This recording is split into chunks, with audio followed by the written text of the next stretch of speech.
একই রানওয়েতে চলছে দুটি বিমান। যে দৃশ্য দেখা গেছে তাতে বলাই যায় অল্পের জন্য বড় দুর্ঘটনার হাত থেকে রক্ষা পেয়েছে বিমান দুটি।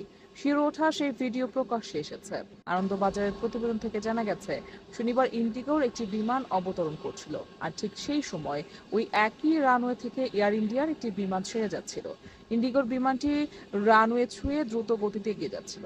এয়ার ইন্ডিয়ার বিমানটি তখনও রানওয়ে ছেড়ে ওড়েনি। এয়ার ইন্ডিয়ার বিমানের প্রায় কাছাকাছি পৌঁছে গিয়েছিল ইন্ডিগোর বিমানটি, কিন্তু তার আগেই রানওয়ে ছেড়ে উড়ে যায় এয়ার ইন্ডিয়ার বিমান। কিভাবে এই ঘটনা ঘটলো তা খতিয়ে দেখার জন্য তদন্ত শুরু করেছে ডিরেক্টরেট অফ সিভিল এভিয়েশন। এই ঘটনা নিয়ে যখন শোরগোল পড়ে যায়, তখন ইন্ডিগো এক বিবৃতি জারি করে জানিয়েছে, ইন্দোর থেকে মুম্বাই আসছিল 6E6053 বিমানটি।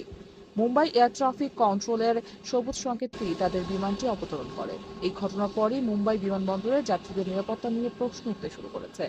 বিমানবন্দর কর্তৃপক্ষ বিষয়টি নিয়ে তদন্ত শুরু করেছে।